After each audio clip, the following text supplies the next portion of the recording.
All right, we are going to begin the Souhegan Cooperative School Board meeting, the emergency meeting.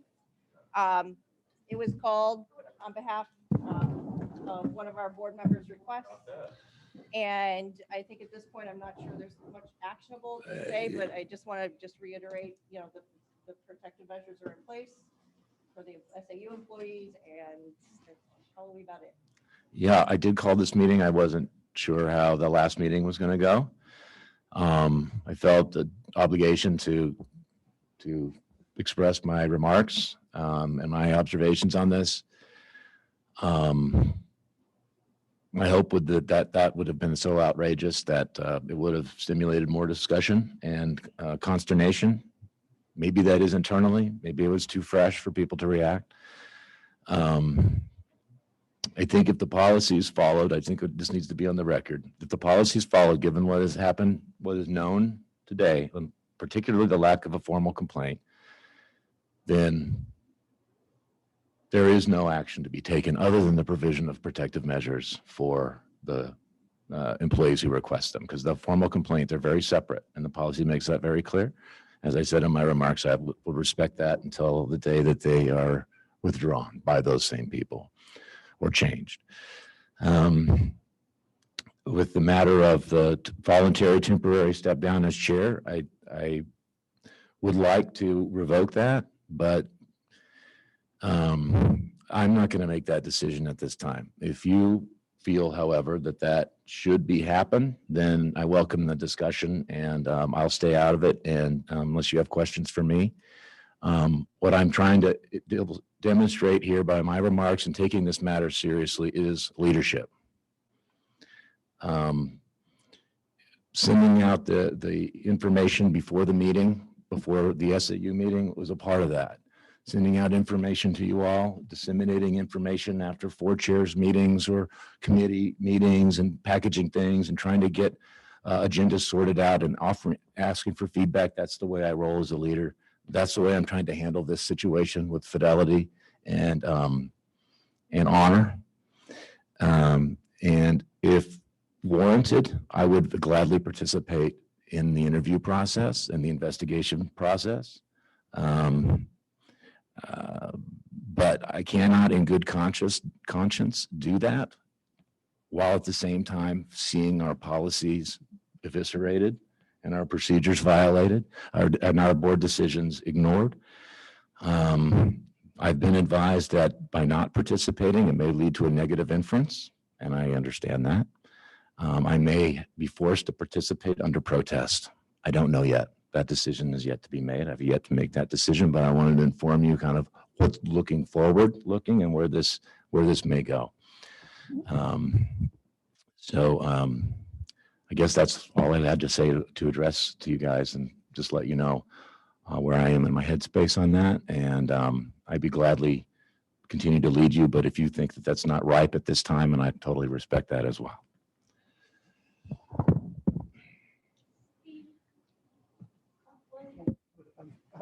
I'd like to tap the policy guru of the board. Steve, are we making a mountain out of a molehill here? I don't think so. Under the policy, we have a duty to honor any report from an employee or anybody else for that matter. And then the policy sets forth the process for doing that. So, yeah, it's gotten ugly, it's gotten expensive, but I think it's a much worse look for us to say, not credible, Right. and throw it out. My concern is that these employees have put this informal complaint because there's some optic that they're supposed to report, like the CSAM something, say something, and no, you can have it. I want to be careful about making sure that we don't sound like we're dismissing a complaint. Sure. That's one thing I want to be. I don't want to dismiss a complaint, If but I we're in struggle. an unfortunate loop that's forced on us by multiple policies, that's worth looking at. I haven't considered that, so I'll look at and see Because if we've maybe been forced to do something that makes no sense.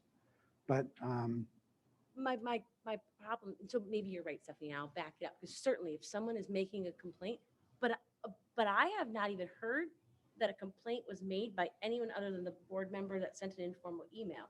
but that also counts. Even an informal email from someone who was present counts as a complaint that has to be considered under the policy. Even if it had been a member of the public who happened to be observed, it was a Zoom call, I don't know, whatever it was. If it had been a member of the public who had been observing it, and they had sent in a complaint, that would have been, we would have had to do something. Okay, because I thought the way the policy keeps getting explained is it was the SAU employees, that's the thing, because they said something. I haven't read all of the emails that have come through, so I don't know all of the circumstances that may have gotten us to where we are. I'm waiting for the fact finder to tell me what's relevant. So I can't say one way or the other what's going on, but yeah, we should be wary of a couple of policies interacting badly that'll force a terrible outcome for no good reason. But given that we got a complaint from somebody who's not covered by a must report policy, then everything we've done is justified. And then my only other question, I'm sorry, go ahead, because I can't ask it if we leave this room. That's my opinion. Well, Steve, my other question, not to be the Steve and Christine show here, but the members of the public that pointed out that we're a Souhegan board, this is a Souhegan board member. Yes, it happened in an SAU setting, but would we not still have been completely able to? Oh, I can answer. oh, I can answer some of this. Oh, thank God. Because I could guess at an answer, but if Yeah, you know a real so- answer, that's better. So the reason it's being handled by the SAU board is because they are SAU employees. And that's where the action is taken. Now, if there's any action to be taken against Mr. Glover, that has to happen at the Souhegan board. So what I didn't hear until tonight that there were actually employees that had complained. That was tonight was the first time I heard it, and it was incredibly vague. So that's my thing. If the These information, protections are for the SAU employees. sure, but you could That's say, why it's at the you could SAU say level. some employees did this, right? Like, so the night that we all met, that wasn't clear. All right. Just a clarification, maybe. The policy is long, it's 18 pages long. There's a lot there, but it's pretty basic. The gate to the grievance process, okay? That's the formal investigation. That's what's being conducted right now. That gateway opens with a formal complaint, capital F, capital C. There's a definition for that, okay? It requires 4 minimum elements: the name and address of the person filing the complaint, their signature, an allegation of sexual harassment, and a request for an investigation of the matter. That's it. It's a low bar. It's a low bar.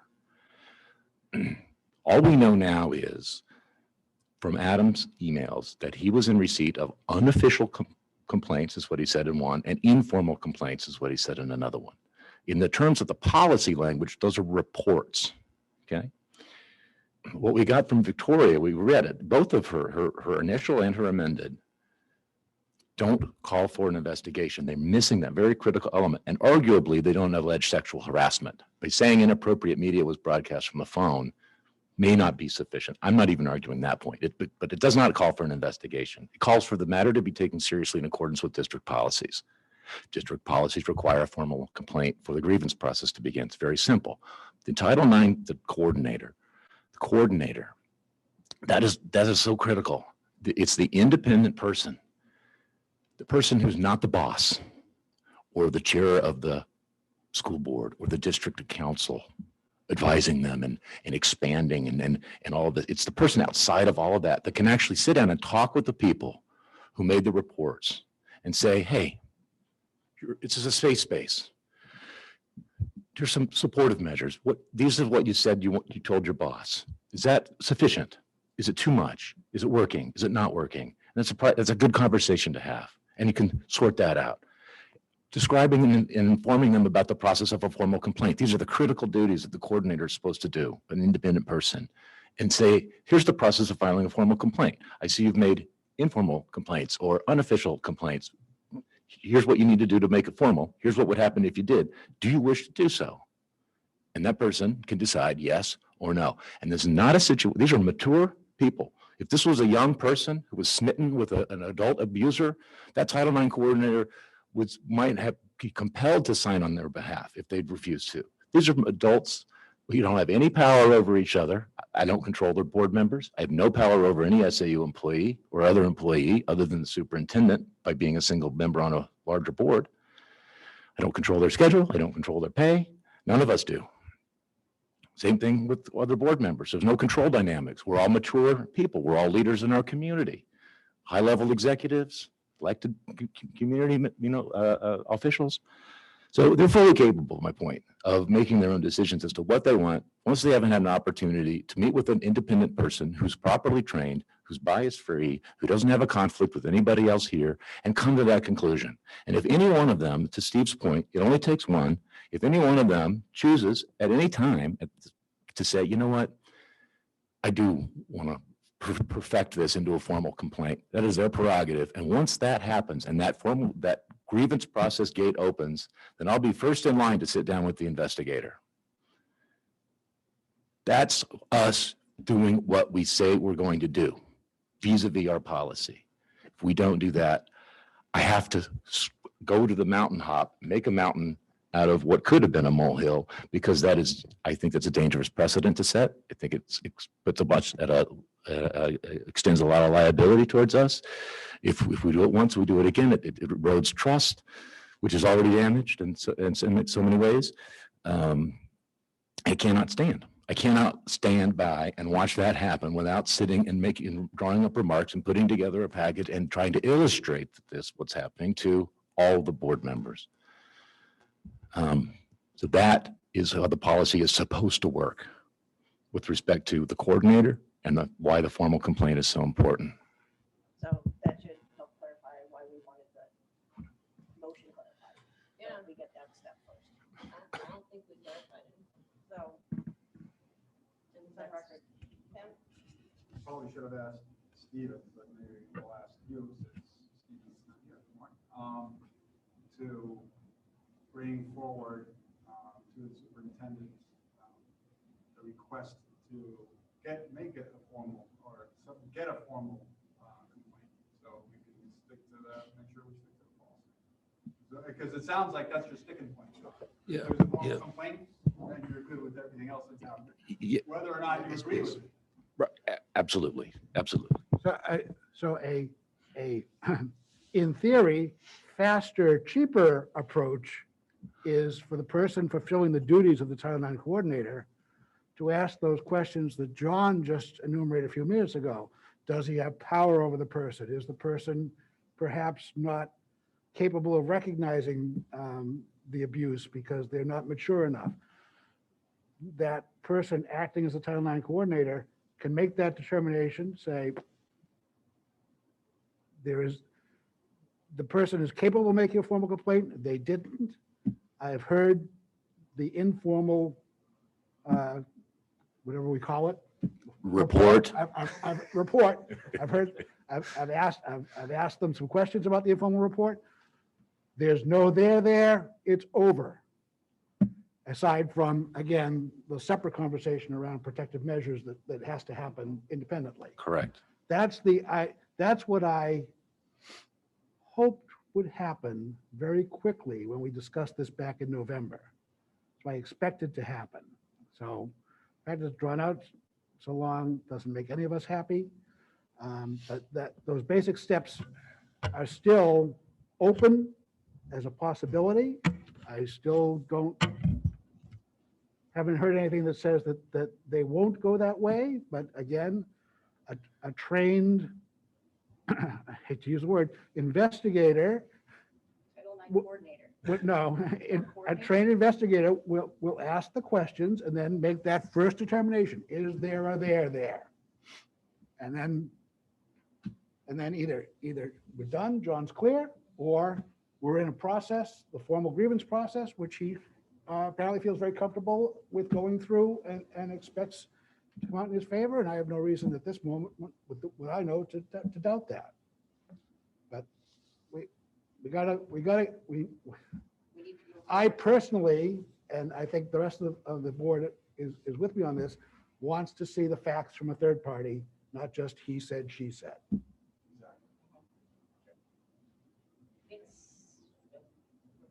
Any last comments? Oh, can- Laura? Well, I was going to say, as John pointed out, we have multiple issues now. There's how it happened itself, and then how it's been reacted to and how it's been handled in the process, and our own policies. You know, we need to follow our policies better and the direction of the board and follow the Title IX, follow the laws better to prevent our own board from having the liability and our district from having the liability. That's almost a bigger issue in some ways. It's of what we discussed tonight. Can I ask one more policy question before Stephanie throws me out? That's right. Or I walk out because I said, I'm only here for 3 minutes. Oh, you said that, I'm sorry. I Yes. missed that. Did we vote on that? No, we didn't. So, Steve, my question to you is, to bring, to speak to Jeannie's public comment earlier, that, is it possible that the early phase did not need to be handled publicly? That a Title IX coordinator, we could have just voted that and let someone do the fact finding before we bring the whole thing out? The trouble is, John's a board member, and board members have no right to privacy under the right to know law. We're required to do all that work in public by the law. So if the individuals had chosen to go to John and discuss it, it could have been resolved quietly. Once it came to the board, it has to be in public. I wonder if that's the culture of fear, preventing individuals from coming to us and telling us that we're messing up. Well, I have a question, and I'm not an attorney, and sorry. Isn't a Title IX coordinator, isn't there one available so that employees can go to them without a big public display? I mean, the whole purpose is supposed to discreetly. Employees, yes. The SAU, there is a Title IX coordinator, and they are under privacy. Okay, But because John is an elected official, it is handled differently. In fact, the policy is very clear that all of this should happen Confidential. thank you for the word, Okay. confidentially, to protect the privacy and the presumption of innocence of the accused person, and also protect the privacy and concerns of whoever is making the complaint. No one has a right to hear that. This got dragged out in public, and then once it was in public, we had to continue to deal with it. We couldn't, we couldn't, and I will say we shouldn't try to sweep it under the rug once it becomes public. thank you. I think we could sit here and talk all days on end about forensics. We can go through this and say, we should have done this, we could have done that. I think moving forward, what's more important is how do we kind of fix this? Going, not Yep. particularly his situation, but if anything similar to this in the Right. future, we need to have a protocol, an SOP, whatever you want to call it, but something that we need to follow up and vetted, that we know that in the interest of transparency and protecting the individuals making the complaint and protecting the board member, I think what this certainly has shown to me that we have work to do. in that Agreed. regard. And I think that's something we maybe goes through policy and becomes some sort of a policy, so it's Yeah. documented. I gotta say that the ACAC policy isn't half bad. I mean, I could wordsmith it a little bit, as I you can know you appreciate, could. right? And there's a couple of missing footnotes, which is unprofessional in a different sense, No, but, and I get but that, it, but it shouldn't be up to in your case, a board member to say, hey, you're the one who's the subject of it in this regard. Hey, you guys are not following. It should be yeah. someone, you know what I mean? yeah, right. A title, It's kind a of coordinator. I hear what you're saying, but it shouldn't be up to you to point out, hey, you guys aren't. I wish I didn't have It should to. be incumbent upon us, or someone should have that know-how, say, hey, like a Steve, or whoever it may be, to say, hey, this is the protocol we need to follow. Yeah, I think you're right. I think the rush to disclose this publicly conveniently at an already scheduled meeting.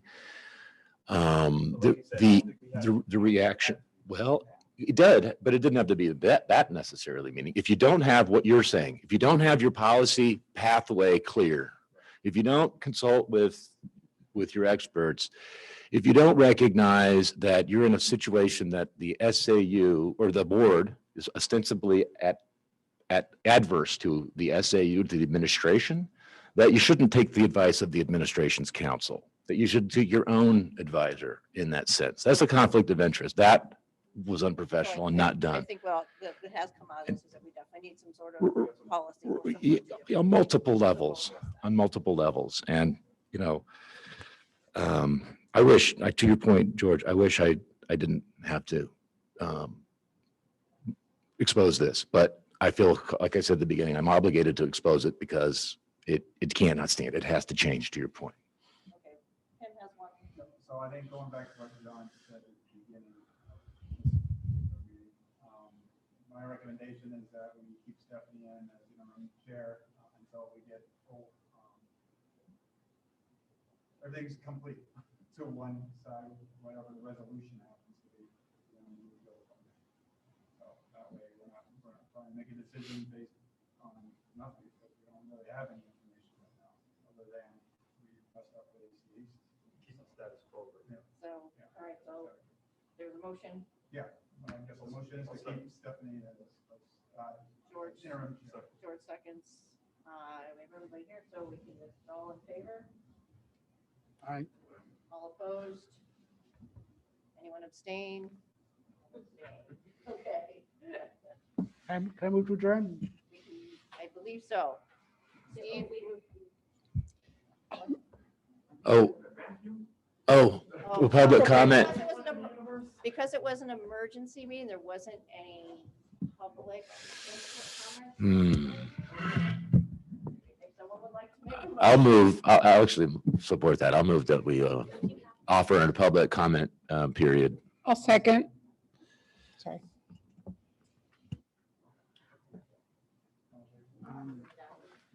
1, 2, 3, 4. That's enough. All right. All right, so public comment section added. If anyone from the public would like to have any input, please approach the chair. Oh, the green light's already on. State your name. And what town you're from. I'll be quick. I'll try to be quick here. Couple of things. I'll say something first. I said we're going to leave. I'll be respectful and stay and listen, I appreciate it. hoping there's not 20 people in line behind you. Appreciate that. There's going forward things to consider, because a couple of things about this really stink. Like, this was a power grab, an opportunity to whatever the intent was, and then their appearances as well. And somewhere in there, there's truth. But in terms of who's responsible here, the policies throughout the SAU, there's been an effort to try and make them all the same. Okay, so it appears to me as though everyone on the SAU board that is not a school board gets to chime in on the Souhegan matter. This is a matter for you guys to deal with, like it or not. It doesn't matter who was offended. It could have been a parent that was offended. Then is the SAU going to jump in, or does that parent hire an attorney, or does that parent show up? I mean, where does the SAU board come into play? Suppose it was someone from the Mount Vernon Village, or a board member, a school board member of another board. then does ASD take the lead here and run with it, or does Mount Vernon run with it? Who runs with it? Ultimately, for someone else to say, oh, we're going to do this, we're going to do that, and by the way, who's paying for this? And it's easy to be lackadaisical. There is still the financial component that people are going to look at when it comes down to, do we need books, or are the buildings warm enough or clean enough or sanitized enough? You're going to have those questions to deal with as well. And as I said before, this is not to belittle the complaint. It's how the complaint is being handled and who should handle the complaint. Going forward, again, whoever the person is that supposedly is injured, it shouldn't matter who they are. It shouldn't matter where they are or how they're represented. What matters is what this board is going to do with it. And oh, by the way, you can't kick him off anyway. The voters can do that. He can kick himself off, or a Superior Court judge would make that final decision.